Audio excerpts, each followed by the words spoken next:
285 ijanye n'ijambo turi buze kuganiraho. Neno la Mungu ndani ya Biblia limetolewa na Mwenyezi Mungu. Biblia yetu inatuambia njoo kwa Yesu mkombozi wetu. Neno la Mungu tulilolipewa, njia ya mbingu linatuonyesha, nuru gizani ya kutuongoza katika mwendo wetu kwenda mbingu. Siku za giza zinakaribia, kama walivyosema manabii. Biblia yetu itatuangaza na kutuonya njia hata mwisho. Neno la Mungu tulilolipewa, njia ya mbingu linatuonyesha, nuru gizani ya kutuongoza katika mwendo wetu kwenda mbingu. Katika neno la Biblia yetu tunaupata utajiri wote, mbingu na nchi zitangamia, neno la Mungu litashinda yote.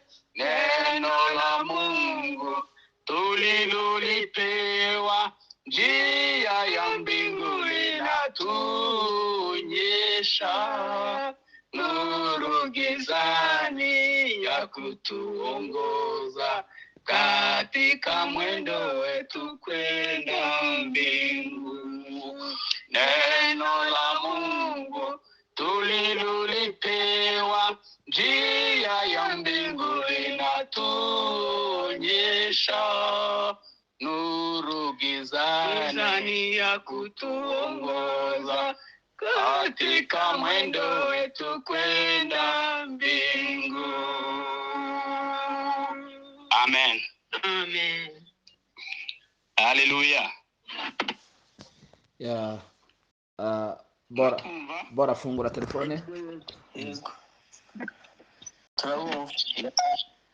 Murakoze cyane. Turashimira Imana aho turi burakeye. Kandi Imana itubwiye neza tubasha kuzukana imbaraga. Yego. Turashimira abashoboye guterana bose, turashimira abayobozi bacu.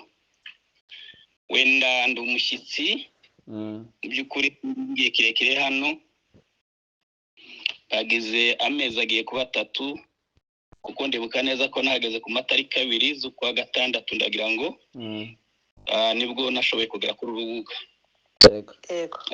Ndabashimira cyane kuko umuyobozi wacu yashoboye kunyakira kandi bakomeje kunyandikira neza. Turasa n'abari kumwe kandi dutandukanijwe n'ibihugu. Nishimiye cyane rero, narishimye ubwo nageze kuri urubuga, nasanze abantu benshi nzi, nasanze abantu bakuru cyane, abayobozi bagiye batuyobora mu bintu byinshi mu mashuri, abatwigishije mu mashuri tukiri batoya, bakozi b'Imana bagiye batuyobora mu nsengero zinyuranye mu buryo bwose, abandi twagiye tugirana ibihe byiza byo gusenga. Ndibuka Pastor Mutware ku Gisenyi. Bakozi b'Imana twarishimye kubana namwe, Imana ibaha umugisha, kandi dushimira cyane Imana yakinguye umurongo kugira ngo abantu tuzadushobora gukanguka aho abantu bazutse, kandi n'abandi abantu biriwe dushobore guhura kugira ngo tuganire ijambo ry'Imana. Imana ishimwe cyane. Amen. Twagiye dufashwa n'ibintu byinshi muri iyi minsi mikeya tuhamaze, nafashwe n'ubuhamya nahasanze bukomeye cyane tutari tuzi ariko bwubaka ubugingo bw'abantu muri urugendo rujya mu ijuru. Imana ishimwe kuko yagiye ikora biriya bintu byose twanyuzemo, abacu banyuzemo bagiye baduhamiriza. Imana ishimwe. Amen. Turashimira kandi kuko tubonye uyu mwanya kugira ngo tugire icyo tuganira ku ijambo ry'Imana. Jewe nitwa Manasi, turi hano Nairobi. Twagize igihe kirekire ariko Imana irahadufasha. Amen. Ndi umupateri ndakorera mu itorero rya Covenant Church. Reka dutangire dusoma ijambo ry'Imana nateguye kuko dusangira kuri uyu munsi. Ryanditswe mu rwandiko Paulo yandikiye Timoteyo. Igice ni urwa kabiri, igice ni icya gatatu, umurongo wa 16 n'uwa 17. Turi kumwe? Yego. Tadusoma mu izina rya Yesu. Aravuga ngo ibyanditswe byera byose byahumetswe n'Imana. Yego. Kandi bigira umumaro wo kwigisha umuntu no kumwemeza ibyaha bye, no kumutunganya, no kumuhanira gukiranuka, kugira ngo umuntu w'Imana abashyitse afite ibimukwiriye byose ngo akore imirimo myiza yose. Amen. Amen. Iri jambo riramenyerewe cyane ariko ni ijambo rikuru muri Bibiliya kuko rivuga Bibiliya. Shatse kuvuga kuko ni ibyanditswe byera. Tujya mu bucukumbuzi bw'ibitabo oya, ahubwo nifuje kuko dufashwa n'iri jambo tukamenya agaciro karyo n'uburemere bwaryo n'ubutunzi buririmo. Yego. Tugiye kwiga ku mumaro w'ijambo ry'Imana mu buzima bw'umukristo. Aho niho icyigisho cyanjye nateguye gishobora kuzenguruka cyane, ariho duhagarara. Ni umumaro w'ijambo ry'Imana mu buzima bw'umukristo. Yego. Iri jambo dusomye ririmo amagambo menshi. Ndagomba kuvuga rimwe hanyuma nicyo gice cya mbere cy'ikibwirizwa, nuko turabanza turireba ubwaryo, hanyuma tuje kureba kuri ya teme nihaye kuko twaganiraho. Dusanzemo ijambo ibyanditswe. Ibyanditswe ni ibi ngibi tubona muri Bibiliya uhereye mu itangiriro kugeza mu byahishuwe. Tuzi neza kuko Bibiliya yacu dusoma igizwe n'imigabane ibiri minini, turabisobanukiwe. Isezerano rya kera n'isezerano rishya. Iyo migabane yombi igizwe na biriya bitabo 66. Tutagiye kure cyane, turabizi kuko buri mugabane wose ugizwe n'ibice 4. Isezerano rya kera rigizwe n'ibice 4. Hariho igice cy'amategeko, ari byo bitabo byitwa ibya Mose. Hakabamo ibitabo by'amateka bitubwira amateka ya Isirayeli, iby'abami n'iby'abahanuzi. Hakabamo ibitabo by'ubucurabwenge bitubwira ubuhanga n'ubumenyi se cyangwa n'ubucurabwenge bw'Abaheburayo. Hanyuma hakabamo n'ubuhanuzi, ibitabo by'ubuhanuzi byuzuye ubuhanuzi bw'Imana, ubw'Imana yagiye icisha mu bakozi bayo kugira ngo babwire ubwoko bwa Isirayeli. Umugabane wa kabiri ni isezerano rishya, nawo ugizwe n'ibice 4. Harimo ibitabo 4 by'ubutumwa turabizi. Hakabamo igitabo cy'amateka y'itorero cyo byakozwe n'intumwa. Hakabamo inzandiko z'amatorero zandikiwe amatorero ndetse n'abakristo bose ku isi. Hakabamo n'igitabo cy'ubuhanuzi aricyo kibyahishuwe. Amen. iyo Bibiliya dukunze mu ncamake, ariko ijambo rikurikiyeho riravuze ngo byarahumetswe. Byarahumetswe iyo dusomye muri Petero urwandiko rwa mbere yanditse, ni igice cya mbere umurongo ni uwa 20 kugeza ku wa 21. Ndabona cyane urwandiko Petero yanditse rwa kabiri si urwa mbere, haranditse ngo ariko mubanze kumenya yuko ari nta buhanuzi bwo mu byanditswe bubasha gusobanurwa uko umuntu wese yishakiye. 21 rero twumva ukuntu byahumetswe, kuko ari nta buhanuzi bwazanywe n'ubushake bw'umuntu, ahubwo abantu b'Imana bavugaga ibyavaga ku Mana bashorewe n'umwuka wayo. Haleluya. Amena. Iri jambo ibyahumetswe n'impumeko y'Imana, kuko dusanze uyu mwanditsi avuga ngo ababyanditse bari bashorewe n'umwuka w'Imana, bavuze ibyo bahawe n'umwuka w'Imana, ntabwo ari byo bihangiye ubwabo, ahubwo n'ibyo bakuraga mu bwami bw'Imana, Imana ibabwiye inyujije mu mwuka wayo kugira ngo bashobore kubitugezaho.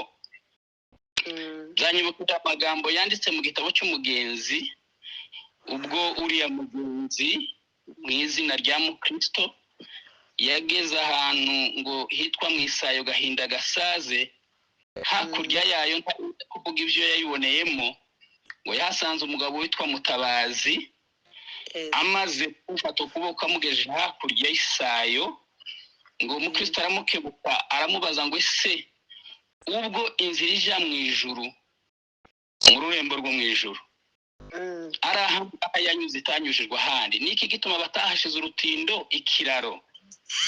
Mutabazi baramubwira ngo nuko wihutaga, ariko hari harimo amabuye yo gutarukiraho, iyo ureba neza wakagombye kuba wayaciyeho ukazucishingaho ikirenge ntuba waguye mu Isayo ngo wive uruvunze mu byondo gutyo.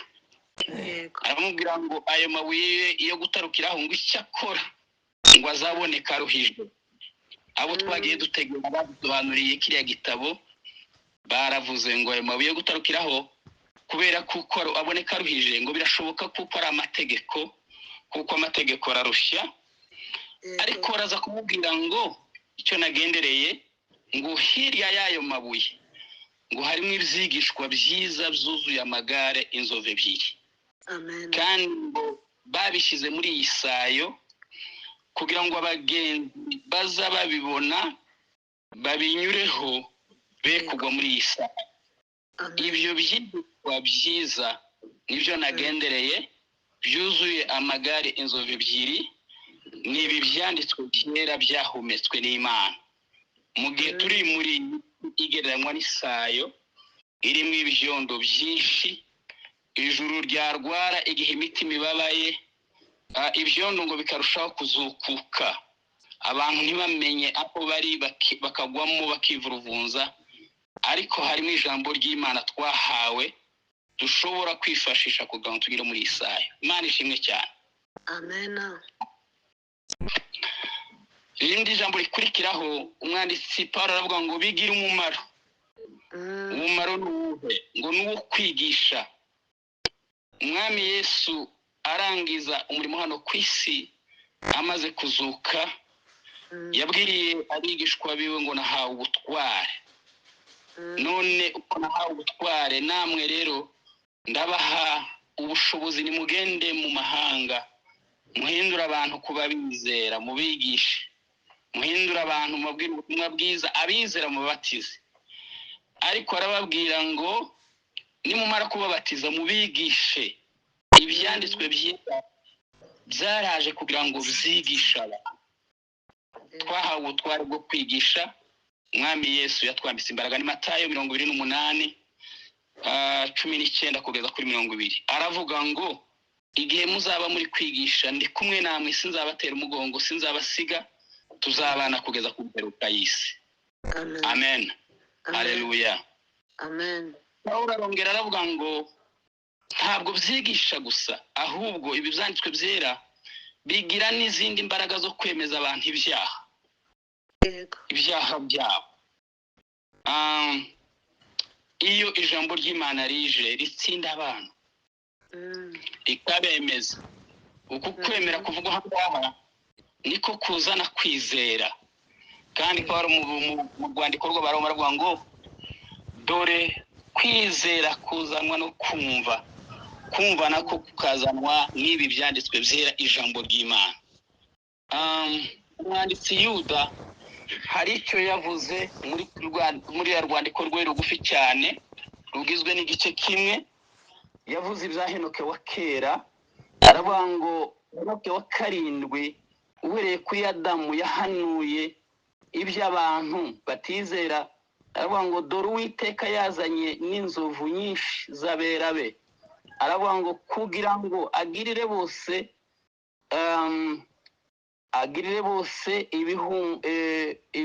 ibihura n'amategeko batiriweho n'amateka nyabuneka, no kwemeza abatubaha Imana bose ukuri kw'imirimo yose yo kutubaha Imana yabo. Akarongo nagendereye ngaka aravuga ngo bakoze batubaha Imana n'amagambo yose akomeye, abanyabyaha batubaha Imana bayitutse. Henoke wa kera, uriya muntu dusoma wazamuwe akajanwa mu ijuru adapfuye, hari umurimo yakoraga. Nubwo mu itangiriro tudasoma imirimo ye, dusoma gusa kuko yatunganiye Imana ikamwimura. Ariko Yuda yamusubiye aravuga ngo yagaza yigisha abantu akababwira kuko batubaha Imana, akabemeza ibyaha byabo. Yohana ubutumwa bwiza 16:8 dusangamo amagambo meza umwami Yesu yavuze ku by'umwuka wera. Aravuga ngo uwo mwuka naza azemeza abantu ibyaha byabo, azabemeza n'iby'amateka, ababwire n'ibyo gukiranuka. Ariko cyane cyane icyo ndi kugendera ni ukwemera kw'abantu kugira ngo bemere ibyaha byabo, batsindwe n'ijambo ry'Imana, bashobore kugarukira Imana. Imana ishimwe cyane. Amen. Pawulo arongera aravuga ngo ibi byanditswe byera bifite nanone guhanira abantu gukiranuka. Guhanira abantu gukiranuka. Uku gukiranuka ntabwo iki gihano ntabwo ari uguhana abantu igihano cya nyuma cy'iteka ryo guciraho abantu iteka ry'ibyaha, ahubwo ababyumva abumva ijambo ry'Imana ribahanira gukiranuka mu buryo bw'imbabazi z'Imana, rikagenda ribakebura, ribagarura, rikabwira umuntu ngo witeshuka wije ahangaha, kuko abarya ijambo ry'Imana. Ubundi turaza kureba umumaro waryo hano hasi. Ni ijambo rivuga, ni ijambo rizima, ni ijambo ribona, ni ijambo ritwigisha, ryashyiriwe ku isi kugira ngo twige. Ni ijambo ryiza. Pawulo rero aravuga ngo nanone hari impamvu ibyanditswe byera byaje, ngo ni ukugira ngo umuntu w'Imana abe ashyitse. Uwo muntu wahaniwe gukiranuka ashyike. Mose umugaragu w'Imana akiri mutoya, hari icyo umwanditsi w'igitabo cy'Abaheburayo yamuvuzeho. Aravuga ngo kwizera ni mu 11 mu Baheburayo umurongo wa 24. Aravuga ngo kwizera niko kwatumye Mose ubwo yari amaze gukura yanga kwitwa umuhungu w'umukobwa wa Farawo, kubera kuko yari amaze gushika, yari amaze kumenya imibabaro ya Isirayeli, yari amaze kumenya ko ari umuheburayo. Kwizera kumuremwamo, Imana iramuzamura, arakura. Aravuga ngo sinzakomeza kuba muri ibi binezeza by'abanyegiputa, ahubwo ngiye kurengana n'ubwoko bwanje, kubera kuko yari amaze gushika, ijambo ry'Imana rimaze kumugeramo. Nanone muri iki gitabo cy'Abaheburayo igice cya 6 umurongo wa 1 kugeza ku 3 haratubwira ngo nico gituma dukwiriye kuba turetse guhora mu bya mbere bya Kristo, ahubwo ngo imbere tukageraho dutunganirizwa rwose. titore ngo mu magambo yo kubwira abantu ngo tubigisha ibyo kwihana ibyaha, ibyo kubatiza, iby'umuzuko bapfuye, ndetse n'umusingi wo kwizera. Izo ngo ni inyigisho ntoya, kuko haruguru gatoya mu gice cya 5 muri iki gitabo cy'Abaheburayo, uhereye ku murongo hari wa 13 na 4, usanga hari aho avuga uyu mwanditsi akavuga ngo mwebwe ntimukwiriye gukomeza kuramizwa amata, ahubwo mukwiriye kugera ahantu murya ibyo kurya bikomeye. Haleluya.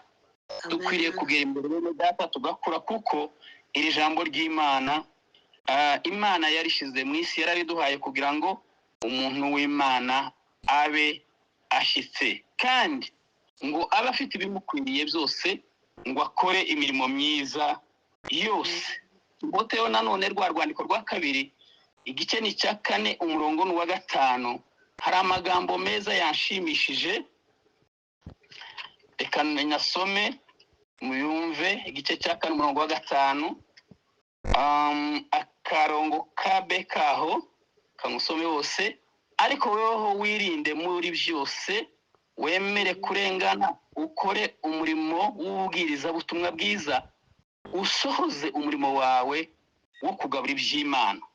Ngiyi mirimo idukwiriye niyo kubwiriza ubutumwa bwiza. Paulo intumwa y'Imana ubwo yasezeraga abakuru bo muri Efeso, yarabahamagaye yarabwira ngo nababereye icyitegererezo muri byose. Yego. Kandi ngo mwandebeyeho nakoreshaga amaboko yanjye. Ariko arababwira ni uzakozwe n'intumwa igice ni cya 20 uhereye ku murongo wa 35. Hari icyo Paulo yabwiye bariya bakuru b'Itorero muri Efeso, arababwira ngo ariko namwe mukwiriye gukora umurimo, ngo mubone uko mufasha abadakomeye, no kwibuka amagambo Umwami Yesu yavuze ngo gutanga guhesha umugisha kurusha guhabwa. Umurimo tubonye iri jambo ry'Imana ridutegeka ni ukubwiriza ubutumwa, hanyuma ngo no gukora kugira ngo tubone icyo dufashisha abadakomeye. Bwana asifiwe. Amen. Nibutse umukozi w'Imana Korneliyo ubwo Imana yamutumagaho, Umwuka w'Imana amuhishuriye, umwuka aramubwira ngo natume kuri Petero kumusobanurira. Ariko hari icyo Imana yari yamubwiye, amubwira ngo gusenga kwawe Korneliyo n'ubuntu byazamutse, byageze imbere yanjye. Gukora, umuntu w'Imana iyo amaze gukura arakora. Hanyuma igice cya 2 cy'iki cyigisho cyanje kirajyanwa rero na ya ntego twihaye, umumaro w'ijambo ry'Imana mu buzima bw'umukristo. Iri jambo ry'Imana rimaze kugera mu muntu, ese rihinduka iki muri ubu buzima bwacu? Irya mbere, rihinduka ibyo kurya. Haleluya. Rihinduka ibyo kurya. Ezekiyeli mu buhanuzi bwe hari icyo yavuze, yaravuze ngo yaraririye. Imana yaramubwiye ngo narirye.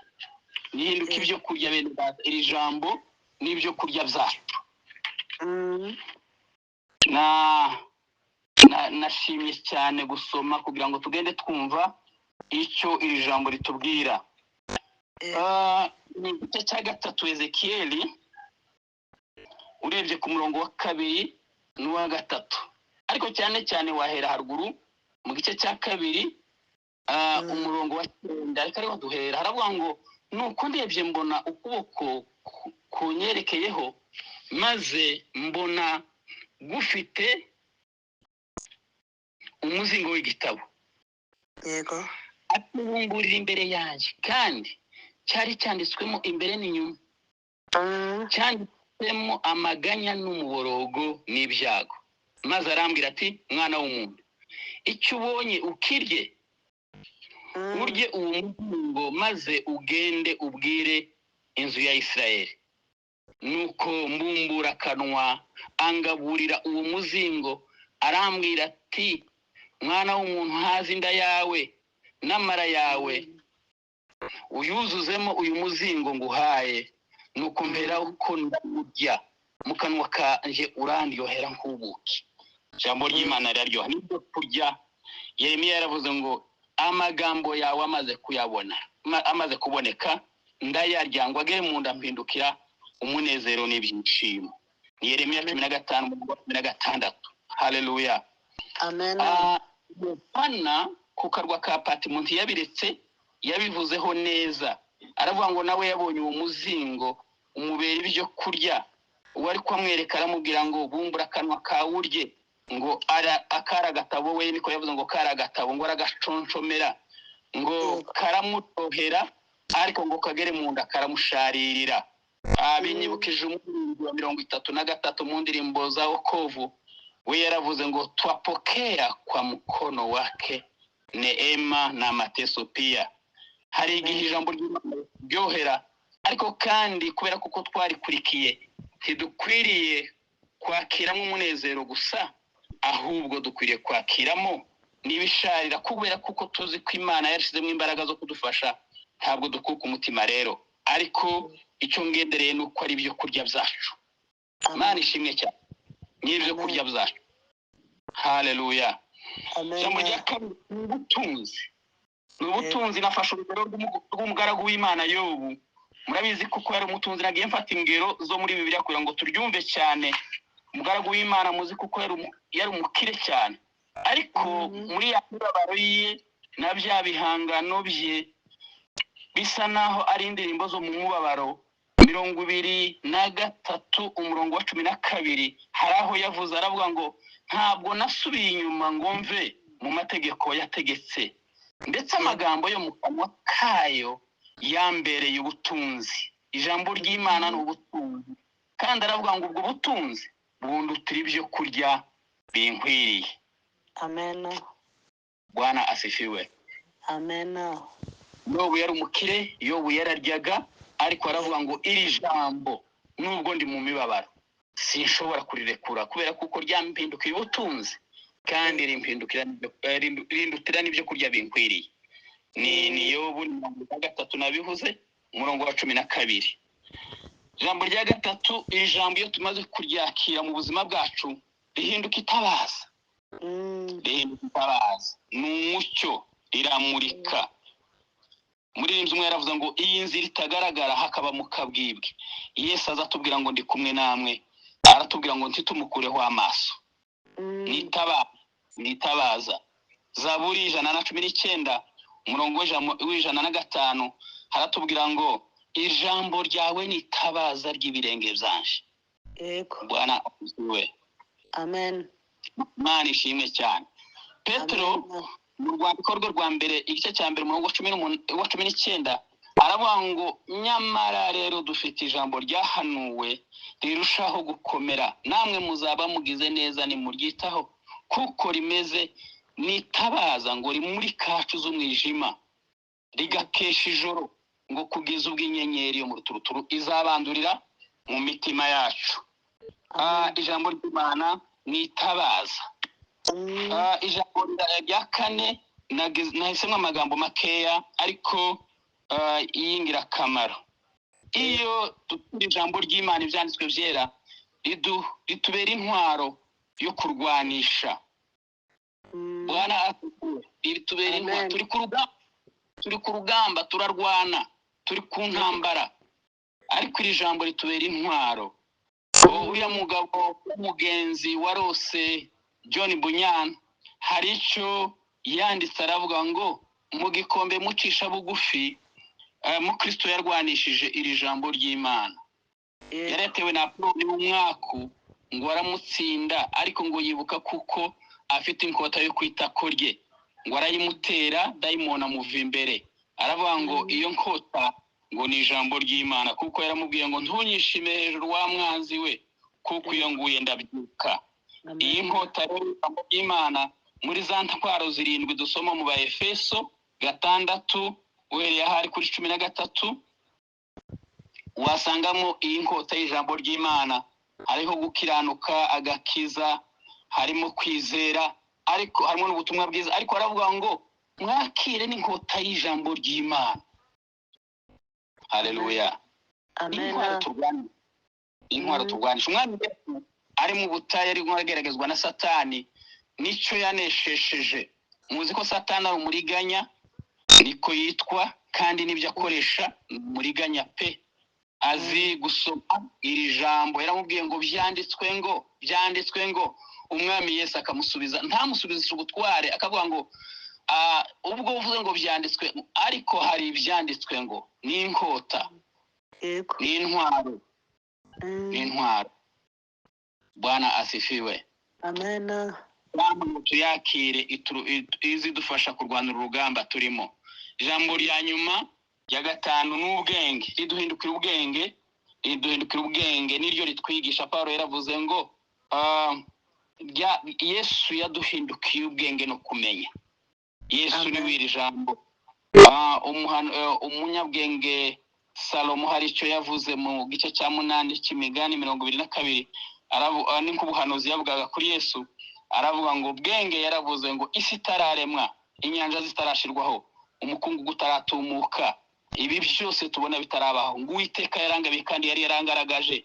Aranavuga ngo icyo gihe nari kumwe nayo ndi umukozi w'umuhanga, kandi ngo nari ibyishimo by'Imana iteka ryose. Ariko aravuga ngo nanjye ibyishimo byanjye nari mvuze ngo n'ubuhanuzi. Uriya munyabwenge Salomo yasaga n'uvuga ku mwami Yesu. Yesu aravuga ngo ibyishimo bye kwari ukubana n'abantu, kugira ngo aduhindukire ubwenge bwose no kumenya. Bavandimwe bene data, tumaze kureba aya magambo, nahisemo kwibaza utu tubazo kugira ngo nsoze.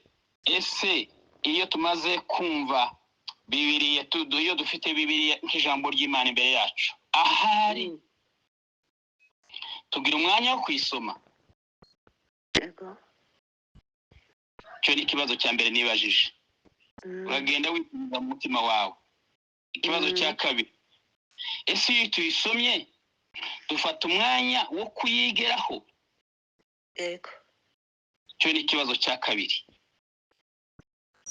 Icya gatatu, ese iyo tugize amahirwe tukigera ku ijambo ry'Imana, ese tugira umwanya wo gufata kugira ngo tubishyire mu bikorwa? Yesu yabwiye abigishwa be, arababwira ngo si ukubabwira gusa kugira ngo mwumve, ariko murahirwa ni mu byumva, ariko cyane cyane ni mu bikora. Ni Yohana 13:17. Imana ibahe umugisha, Imana itugire neza, Imana idufashe, kandi tugire amateraniro meza. Abagiye guterana, abakiri mu ijoro, tugire ijoro ryiza, kandi Imana idufashe kumvira ijambo ryayo yaduhaye kugira ngo duhindukire icyo waba ukeneye cyose muri uru rugendo. Ijambo ry'Imana rirakirangiza. Imana ishimwe, kandi Imana itugire neza mu izina rya Yesu. Amen. Kandi ubwawe Mana ukaba udufashije, izina ryawe nirishirwe hejuru. Ngushimiye kuko ubwawe wivugira ndetse ugashobora gutanga icyo ushaka mu mutima wa buri wese. Izina ryawe nirishirwe hejuru, amahanga yose akubahe, kandi bene data twabyumvanye ribashe kutugira umumaro mu izina rya Yesu. Amen.